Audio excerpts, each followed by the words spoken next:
Rumah di ujung hutan. Dina selalu percaya bahwa ia bisa hidup dengan tenang di mana saja. Sebagai seorang penulis novel horor, tempat sunyi selalu menjadi pilihan utamanya untuk mencari inspirasi. Ketika dia mendengar tentang sebuah rumah besar yang dijual murah di ujung sebuah hutan, Dina tanpa ragu-ragu langsung membeli rumah itu. Rumah tersebut sudah kosong bertahun-tahun, terlihat kuno dengan dinding kayu yang mulai lapuk dan jendela besar yang berdebu. Meskipun orang-orang di desa terdekat selalu memperingatkan tentang rumah itu, Dina tidak peduli. Baginya, cerita tentang rumah berhantu hanya mitos belaka. Bahkan, ia merasa ini adalah tempat yang sempurna untuk menyelesaikan novel barunya. Hari pertama di rumah itu terasa normal, bahkan menyenangkan. Dina menghabiskan waktu dengan membersihkan beberapa ruangan dan mengatur barang-barangnya.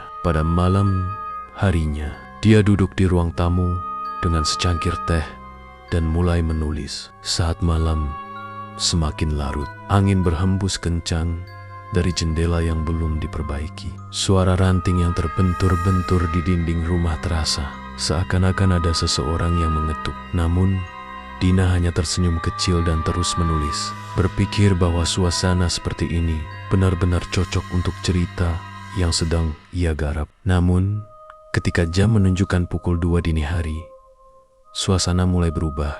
Lampu di ruang tamu tiba-tiba berkedip-kedip. Awalnya, Dina mengira ini hanya masalah listrik biasa. Tetapi, ketika ia mendengar suara langkah kaki di lantai atas, jantungnya mulai berdegup lebih kencang. Dina yakin dia satu-satunya orang di rumah ini. Dengan napas tertahan, dia mencoba mendengarkan lebih seksama. Langkah-langkah itu semakin jelas, seakan-akan seseorang berjalan mondar-mandir di lantai kayu yang tua. Dia berdiri, perlahan naik ke lantai atas dengan senter di tangan. Di tangga, dia bisa merasakan setiap derit kayu yang diinjaknya. Setiap langkahnya seakan diikuti oleh suara yang lebih samar di kejauhan. Ketika sampai di lantai atas, suasana lebih dingin daripada di lantai bawah. Ada 3 kamar di sana.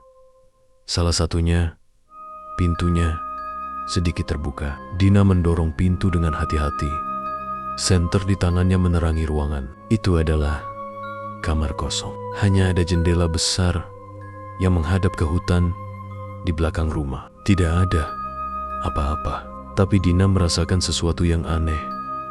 Perasaan bahwa ada yang memperhatikannya. Tiba-tiba, pintu di belakangnya tertutup dengan keras. Dina terkejut, memutar tubuh dengan cepat, namun tidak ada siapa-siapa. Nafasnya tersengal-sengal.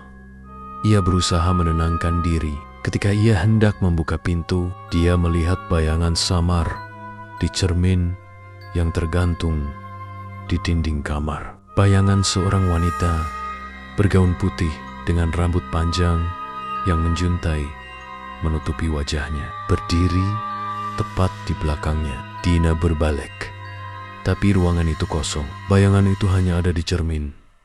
Tapi kini semakin jelas. Wajah pucat wanita itu tiba-tiba menoleh. Mata hitamnya yang kosong seakan menatap langsung ke arah Dina. Rasa takut yang luar biasa melanda dirinya, dan dia berlari keluar dari kamar, menuruni tangga dengan langkah tergesa-gesa. Sesampainya di ruang tamu, Dina mendapati lampu sudah padam total. Ruangan gelap gulita. Hanya ada kilatan petir dari luar yang sesekali menerangi ruangan. Ia berusaha menemukan ponselnya, tapi terjatuh dari sofa saat berlari tadi. Saat meraba-raba lantai, dia mendengar suara berbisik pelan di telinganya.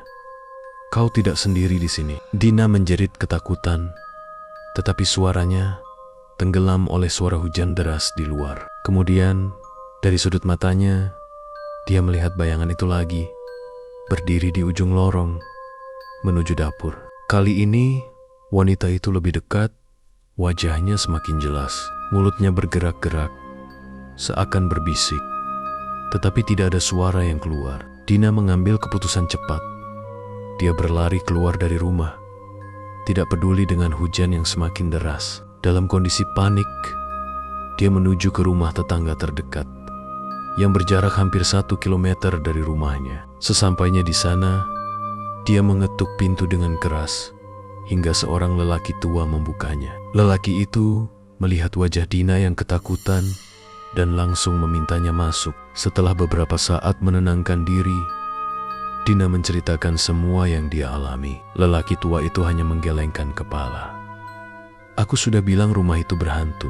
Wanita yang kau lihat itu penghuni lama rumah itu. Dia menghilang bertahun-tahun yang lalu dan sampai sekarang rohnya tidak pernah tenang." Dina terdiam, tidak percaya. Namun, apa yang dia alami malam itu terlalu nyata untuk diabaikan. Esok harinya, dia memutuskan untuk meninggalkan rumah itu. Namun, sebelum pergi, dia kembali ke dalam untuk mengambil naskah novelnya yang tertinggal. Saat masuk ke ruang tamu, dia menemukan sebuah surat di atas meja, ditulis dengan tinta merah. "Kau akan kembali, kita belum selesai." Dina meninggalkan rumah itu dengan perasaan tidak tenang. Dan sampai hari ini, dia tidak pernah berani menceritakan kisah itu pada siapapun, kecuali di dalam novel yang ia tulis. Namun, satu hal yang pasti, rumah di ujung hutan itu masih menantinya. Cerita ini menggabungkan elemen klasik dari rumah berhantu dan roh yang tidak tenang, menciptakan atmosfer ketegangan dan rasa takut yang mendalam sepanjang cerita.